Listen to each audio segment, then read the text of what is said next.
जैसा कि आप स्क्रीन पे देख पा रहे होंगे, एचसीएल टेक्नोलॉजी के क्वार्टर 1 के रिजल्ट आ चुके हैं।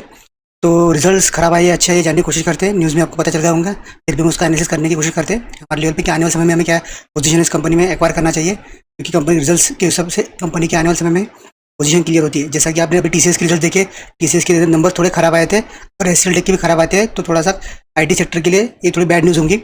आइए जानने की कोशिश करते हैं क्या है रिजल्ट। जैसा कि आप स्क्रीन पे देख पा रहे होंगे, आज एचसीएल टेक्नोलॉजी के रिजल्ट आए थे। उसके बाद में आज शेयर थोड़ा सा हल्का सा गिरावट है। ऊपर आप अगर देखेंगे तो नीचे थोड़ा सा नीचे ज़्यादा स्टार्टिंग में थोड़ा सा गिरा था, बाद में थोड़ा रिकवरी करा और बाद में वापस से भी फ्लैट परफॉर्मेंस कंपनी कर रही है। तो ओवरऑल देखा जाए तो पिछले कुछ दिनों से कंपनी अच्छी खासी गिर रही है।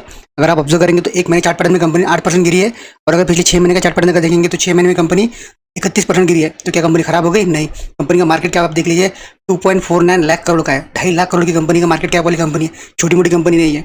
अगर ये 31% गिरी है तो मार्केट में प्रेशर इसलिए गिरी है। और कंपनी का अगर देखेंगे तो 1991 से कंपनी स्टेब्लिश है और कंपनी का अच्छे खासा मार्केट में दबदबा है। एचसीएल टेक की टेक्नोलॉजी छोटी मोटी कंपनी नहीं है। 21% गिरी हुई है, ये अपॉर्चुनिटी इस कंपनी में इन्वेस्ट करने के लिए। ऐसे नहीं कि उठा लिया और इन्वेस्ट कर लिया। आपकी मेंटेलिटी होंगी ऐसी कंपनी जाने की, तो ही आप इस कंपनी इन्वेस्ट कर सकते हैं। आगे देखते हैं कंपनी क्वार्टर 4 के रिजल्ट कैसे आए। जैसा कि आप स्क्रीन पे देख पा रहे होंगे, आपको दिख रहा होगा डिविडेंड कंपनी 10 रुपये दिया है और इक्विटी शेयर ऑफ 2 रुपये ईच। मतलब कंपनी फेस वैल्यू 2 रुपये, कंपनी ने 3 रुपये का डिविडेंड दिया है। अगर डिविडेंड दिया तो कंपनी ने शायद ये अच्छा खासा परफॉर्मेंस दिखाया होगा। आइए देखते हैं कंपनी के रिजल्ट्स क्या है और क्या क्या फंडामेंटल्स है कंपनी के। फंडामेंटल्स तो सबको पता है जो कंपनी में इन्वेस्टेड है। अब देखते हैं बारी रिजल्ट्स की कंपनी के।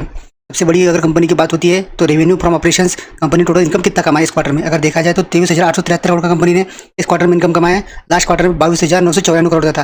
तो क्वार्टर ऑन क्वार्टर अगर देखा जाए तो कंपनी ने अच्छा खासा ग्रो करा है। और ईयर ऑन ईयर का देखेंगे तो 20,323 करोड़ से कंपनी 23,873 करोड़ तक पहुंची है। तो ईयर ऑन ईयर भी कंपनी ने अच्छा खासा ग्रो करा है। तो एक अच्छी कंपनी की निशानी होती है, कंपनी ने ईयर ऑन ईयर अच्छा करा। अब कंपनी के देखते खर्चे में समस्या क्या है। कंपनी खर्चे अगर बड़े होंगे फिर कंपनी को दिक्कत जा सकती है।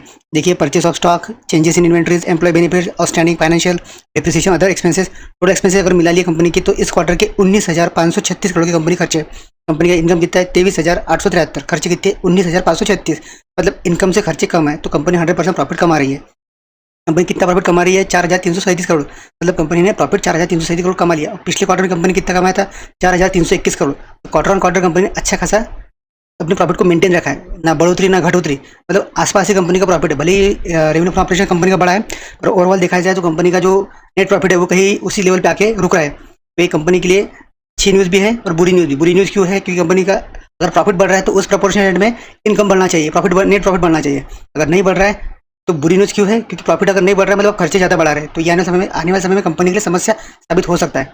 अब देखते हैं कंपनी का आगे क्या है। कंपनी टैक्सेशन वगैरह देने के बाद में करंट टैक्सेस 1,030 करोड़ की कंपनी के डेफर टैक्सेस अगर सब जाने के बाद में नेट प्रॉफिट कंपनी का बच रहा है 3,281 करोड़ इस क्वार्टर का, और लास्ट क्वार्टर का था 3,599 करोड़ का। तो आप देखेंगे तो यहाँ कंपनी की पिक्चर बदल चुकी है। लास्ट क्वार्टर में कंपनी का जो 718 करोड़ का टैक्स था, जो इस क्वार्टर में 1,030 करोड़ तक पहुंच चुका है। टैक्सेशन की वजह से कंपनी को जो प्रॉफिट दिख रहा था उसमें प्रॉफिट में आपको कमी दिख रही आती हुई। तो ये एक चीज़ कंपनी की बढ़ती हुई है। यहाँ कंपनी का अगर ईयर ऑन ईयर का अगर क्वार्टर कंपेयर करें तो वहाँ कंपनी खर्चे एज इक्वल टू, मतलब कंपनी का नेट प्रॉफिट बराबर है। मतलब वहाँ कंपनी ने वहाँ पे घट बढ़ कुछ भी नहीं हुई कंपनी के। अब अगर पिक्चर देखेंगे कंपनी तो मतलब क्वार्टर ऑन क्वार्टर मतलब बहुत सी ऐसी चीज़ें जैसे मैनिपुलेट से लग रही है कि पिछले साल भी वैसी थी, इस साल भी वैसी है। तो ओवरऑल देखा जाए तो कंपनी शेयर होल्डिंग पैटर्न वगैरह जाने के बाद कंपनी का ईपीएस चेक कर लेते हैं। अगर आप ईपीएस देखेंगे कंपनी का तो 13.37 से 12.13 तक आ चुका है। थोड़ा सा हल्का सा प्रॉफिट गिर चुका है। अगर आप देखेंगे तो 3322 करोड़ 39 लास्ट अगर टोटल कंपनी से इनकम अगर देखा जाए तो 3,912 करोड़ का था, जो इस बार 3,322 करोड़ तक पहुंच चुका है। ये कंपनी के लिए थोड़ा चिंताजनक है। कंपनी 600 करोड़ से नेट प्रॉफिट डायरेक्ट गिर चुका है। ये टैक्सेशन की वजह से बोल सकते हैं, और कंपनी के जो आइटम रिलीज छोटे मोटे खर्चे उसकी वजह से। तो कंपनी को ये चीज़ आने वाले समय में मैनेज करनी पड़ेगी, तब जाकर कंपनी आपको अच्छा रिटर्न बना के दे सकती है।